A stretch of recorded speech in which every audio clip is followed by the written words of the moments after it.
Because we have some breaking inputs coming in. World leaders have now started arriving at the Rajghat. Remember, it is a significant day, not just day 2 of G20, but all the world leaders who've thronged G20 in full force now will be at Rajghat. We are all bringing you those visuals of the world leaders. Remember, the German Chancellor is also expected to be paying a visit along with other G7 members as well. In the meantime, let me also go across to Abhishek. Abhishek, if you could take us through the itinerary as far as Rajghat is concerned. It's going to play a prominent role. Remember, Mahatma Gandhi completely bodes very well with the theme of G20, one earth, one family, one future. We want the world to be at peace, and who better than to pay homage to than the father of the nation?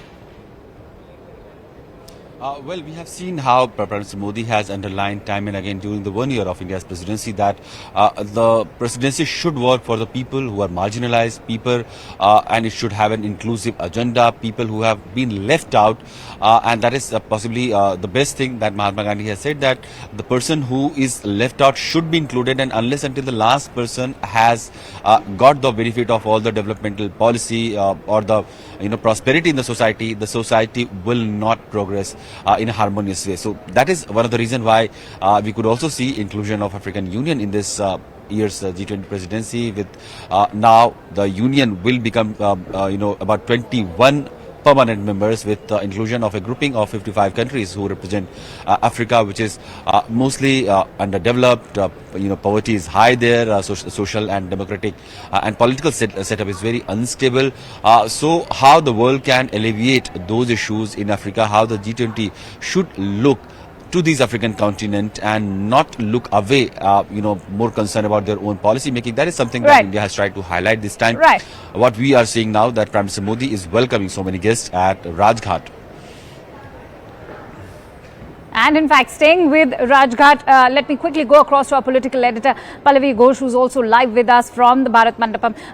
Pallavi, take us through what should we expect from the itinerary of all the world leaders now turning up at Rajghat. We're also learning that they'll be signing the peace wall, which is inside the leaders' lounge at Rajghat. Take us through the details. So, you can see those pictures right behind me, which we are watching from the International Media Center. The Prime Minister is personally meeting all of them. And I think the backdrop is essentially a replica. Let me also go across to Siddhant, who's also live with us right now. Siddhant, as I was asking Pallavi about the same question, if I could take a response from you with regards to the entire plan as far as Rajghat is concerned. We've been intimated about how all leaders will be signing the peace wall. Take us through the details. That's right. The entire ideology of Mahatma Gandhi, has left a huge impact, not just on India, but whole of the world. And perhaps when it comes to hard diplomacy, when it comes to soft diplomacy, it's Bapu's ideology which drives the world towards peace. And this time around, when Prime Minister is giving this message once again that this is not an era of war, then which other location could have been better other than the Rajghat, where right now Prime Minister is perhaps welcoming these world leaders. These world leaders will have started arriving at Rajghat, and they're going to pay tributes to Bapu. And I can see Dr. Tedros, the boss of WHO, has just arrived, and Prime Minister Modi is going to welcome him. The other dignitaries, heads of state, governments, they have also started arriving. So right after this session of paying tributes to Bapu, there's going to be the third session, which is One Family, which PM Modi will chair today at Bharat Mandapam. And after that session, there's going to be series of bilateral which Prime Minister Modi is going to hold with Cosmos, Turkey, UAE. A political editor has some information for us. Let's quickly go across to Pallavi. Pallavi, before we delve deeper into how deeply symbolic is the visit to Rajghat by all the world leaders, share with us what is the information.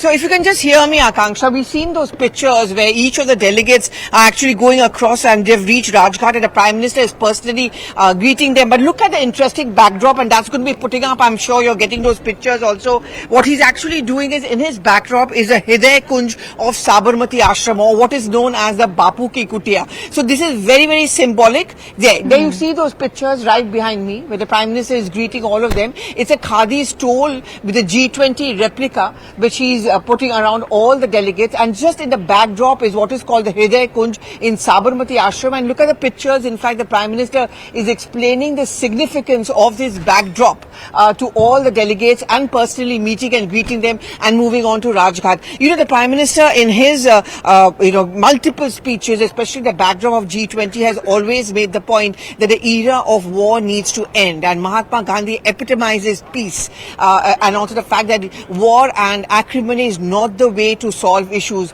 So today, when the delegates are going there on day 2 of the G20 summit, this essentially is the significance of each of those delegates going one by one to Rajghat, and that's the message from India to the world, that India stands for one of the most thriving democracies, the mother of democracy, but it's always been through not an expansionist policy, no confrontations, but negotiations, communication, talking about peace and talking about love, humanity. That's been the crux of the New Delhi declaration as well, and that's also been the crux of the India's various negotiating skills on even some of the tough times. In fact, many of the It's very interesting that you mentioned that the development has arrived after the New Delhi declaration, leaders' declaration. The fact that India managed to bring all those polarized countries, whether it is Russia and China on one hand, or the global north and the south together. Of course, as Sherpa Amitabh Kant also pointed out, how crucial was the role of the emerging countries, something a view that was also endorsed by India's foreign minister. Having said that, how deeply symbolic is now India's role after the leaders' declaration? And I think that the Rajghat is only perhaps elaborating on the significance of it. Yeah, you're absolutely right. Rajghat and the meeting of all the delegates there as they start reaching Rajghat in this raining weather is just an elaboration, a manifestation about what India has spoken about in the New Delhi declaration and much, much before that and beyond. And why just the G20 summit? In multiple summits, on multiple international platforms, the Prime Minister has put forward this narrative of India that we want to talk, we want to communicate, even with those who've not really been very nice to us. Even as far as Pakistan is concerned, even as far as China is concerned, expansionism is not the way to go. We are going to hit back when you really hurt us badly. And remember, those surgical strike and Balakot strikes were pretty much a part of that narrative. But before that, we are wanting to spread the message of love, because there's enough acrimony in the world. You talk about Russia-Ukraine crisis, you talk about the war over there, and even in those negotiations which have been going through the night, that is a message which is coming in from India. It is quite possible to solve the problems through the humanitarian angle. If you look a deep dive of the New Delhi declaration, I think the underlying theme, Akanksha, which all of us have read, is precisely this: that we need to make the point that expansionism does not really work. At the end of the day, when you point a finger at others, there are many which point back at you. So therefore, if you follow that policy, it's certainly going to come back and hit you. And who does it hurt the most? It's the common people, it's the common man. And that's been the cardinal principle as far as drawing up all the details of the New Delhi declaration is concerned. Pallavi, what's your understanding of the role of Mahatma Gandhi when it comes to the current countries which are known as the emerging nations? Remember, South Africa played a very important role in Mahatma's life as well. And one country that's also playing a very significant role when it comes to, in fact, voicing the global South along with India. We also know it's one of the countries that is part of the G20, which will also be leading the G20. What is the role of South Africa at the moment, especially after the inclusion of the African Union?